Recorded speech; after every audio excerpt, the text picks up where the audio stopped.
వచ్చేసి మనం Guntur Guntakal double line ప్రాజెక్ట్లో భాగంగా ఉగ్గనిపల్లి సిమెంట్ నగర్ అవుటర్స్లో అయితే మనం ఉన్నాము. సో ప్రజెంట్ అయితే మీరు ఇక్కడ అబ్జర్వ్ చేయొచ్చు. ఇదివరకు మనకి ఇక్కడ ఫ్లైఓవర్ బ్రిడ్జ్ అనేది ఒకప్పుడు కేవలం మనకి సింగిల్ ట్రాకే ఉండేది కదా. సో దాని తర్వాత ఈ ట్రైన్ డబుల్ ట్రాక్ కోసం మనకి చాలా వరకు పనులు అయితే చాలా వేగంగానే జరిగిపోయాయి. ప్రస్తుతం వచ్చేసి పైన మనకి బ్రిడ్జ్ కూడా ఏర్పాటైతే చేశారు. కాకపోతే రోడ్ అనేది మనకి ఇంకా వేయలేదు. పైన అయితే జస్ట్ మట్టి రోడ్ మాత్రమే ఉంది. సో ఫ్రెండ్ వచ్చేసి మనకి ఇన్స్పెక్షన్ స్పెషల్ ట్రైన్ అయితే వస్తుంది వ్యాప్ 7తో.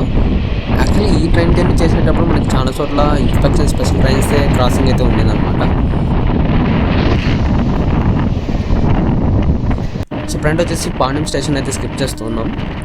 సో పాణ్యంలో వచ్చేసి మనకి ఇప్పటికీ మీకు అప్డేట్ ఇచ్చింటాను. పాణ్యం స్టేషన్ డబుల్ లైన్ తర్వాత చాలా డెవలప్ అయితే అయిందని. సో మనకి మామూలుగానే ప్లాట్ఫామ్స్ అనేవి రెండే ఉన్నాయి. అవతల మనకి 3వ ప్లాట్ఫామ్ సంబంధించి గూడ్స్ ట్రైన్స్ కోసమే యూజ్ చేస్తారైతే అనుకుంటున్నాను నేను.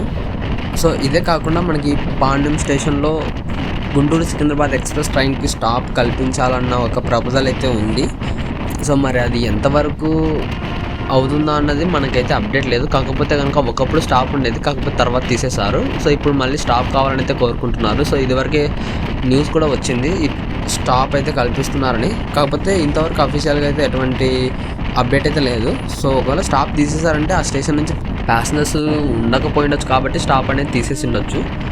సో ఒకవేళ అఫీషియల్స్ అంటే మనకి పొలిటికల్ లీడర్స్ ఏమైనా రిక్వెస్ట్ చేస్తే కనుక మళ్ళీ స్టాప్ అనేది కల్పించవచ్చు. అది కూడా ఎక్స్పెరిమెంటల్ బేసిస్ మీద అయితే ఉండొచ్చు.